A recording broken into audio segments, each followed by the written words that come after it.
Hello అండి, అందరికీ నమస్కారం. ఢిల్లీ లిక్కర్ స్కామ్లో సంచలనమైన తీర్పు వెలువడింది. దేశ రాజకీయాలని ఒక ఊపు ఊపేసిన కేసు ఇది. ముఖ్యమంత్రిగా ఉండి ఆమ్ ఆద్మీ పార్టీ అధినేత ఢిల్లీ సీఎం కేజ్రీవాల్ అరెస్ట్ అయినటువంటి కేసు ఇది. Delhi CM Kejriwal, deputy CM Manish Sisodia ఇద్దరు అరెస్ట్ అయ్యారు. కేసీఆర్ కుటుంబానికి కూడా ఇబ్బంది పెట్టినటువంటి కేసు ఇది.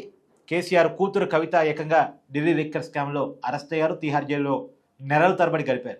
ఈ కేసులో వీళ్ళంతా నిర్దోషులుగా ఈరోజు కోర్టు ప్రకటించింది. వీళ్ళ మీద సిబిఐ మోపినటువంటి అభియోగాలని కొట్టివేస్తూ ఇలా తీర్పునిచ్చింది. మామూలుగా ఇది 100 కోట్ల స్కామ్ అని చెప్పారు.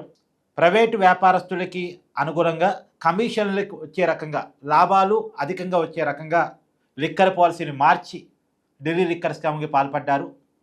100 కోట్ల రూపాయలు ప్రభుత్వ ఖజానాకి దీనివల్ల దెబ్బ పడింది అనేటువంటిది ఈ యొక్క కేసు. ప్రస్తుతం ఈ కేసులో ఆధారాలు సరిగా చూపించలేదంటూ సిబిఐకి మొట్టికాయలు వేస్తూ, సిబిఐ మోపినటువంటి అభియోగాలని కొట్టివేస్తూ వీళ్ళందరినీ కూడా నిర్దోషులుగా ప్రకటించారు. ఢిల్లీ లిక్కర్ స్కామ్లో కేజ్రీవాల్ ఇప్పుడు నిర్దోషే, మనీష్ సిసోడియా నిర్దోషే, కవిత కూడా నిర్దోషే. కాకపోతే దీనివల్ల కేజ్రీవాల్కి చాలా పెద్ద నష్టం జరిగింది. ఈ ఆరోపణల ఫలితంగా కేవలం జైలుకి వెళ్ళటం మాత్రమే కాదు, అంటే అవినీతికి వ్యతిరేకంగా పుట్టిన పార్టీ అవినీతిలో కూరుకుపోయింది అనేటువంటి విమర్శ ఎదుర్కొని ఎన్నికల్లో ఓటమి పాలైంది. ఢిల్లీలో అధికారాన్ని కోల్పోయారు. మామూలుగా ఢిల్లీలో ఆవిర్భవించిన పార్టీ, ఢిల్లీలో అధికారాన్ని సాధించిన పార్టీ, ఢిల్లీ అధికారాన్ని పరిపాలన చూపిస్తూ ఇతర రాష్ట్రాల్లో కూడా ఆ పార్టీ ఎదిగింది. తర్వాత పంజాబ్లో అధికారంలోకి వచ్చింది, గుజరాత్లో పోటీ చేసింది. ఒక ప్రాంతీయ పార్టీ నుంచి జాతీయ పార్టీ స్థాయికి ఆమ్ ఆద్మీ ఎదిగింది.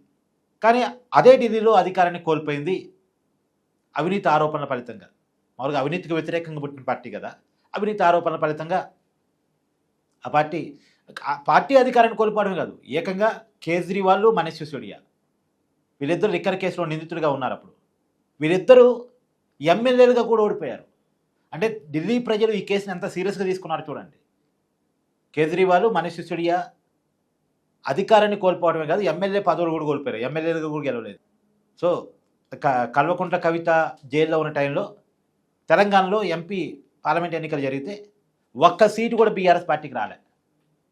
అంటే తెలంగాణ ప్రజలు కూడా కేసీఆర్ కుటుంబం లిక్కర్ కేసులో ఉంటాం అనే దాన్ని జీర్ణించుకోలేకపోయింది. అది మాత్రమే కారణం కాకపోవచ్చు, అది కూడా ఒక ప్రభావం చూపించిన అంశం. సో మొత్తంగా దేశ రాజకీయాలు సంచలనం లేపి ఆమ్ ఆద్మీ జీవితాన్ని తల్లకిందులు చేసి, కేజ్రీవాల్ పొలిటికల్ లైఫ్ని తల్లకిందులు చేసి, కేసీఆర్ కుటుంబాన్ని కూడా ఇబ్బంది పెట్టినటువంటి ఈ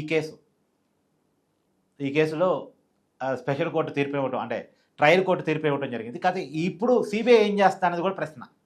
సిబిఐ మళ్ళీ పైన కోర్టులో ఛాలెంజ్ చేస్తాయి తీర్పుని, ఢిల్లీ హైకోర్టులో కావచ్చు, తర్వాత మళ్ళీ సుప్రీంకోర్టులో కూడా ఛాలెంజ్ చేసే అవకాశం ఉంటుంది. స్టెప్ బై స్టెప్ చూడాలి ఇక రాబోయే కాలంలో సిబిఐ ఏం చేస్తానది. ఇప్పటికైతే వీళ్ళంతా నిర్దోషులని తేలినట్టు లెక్క.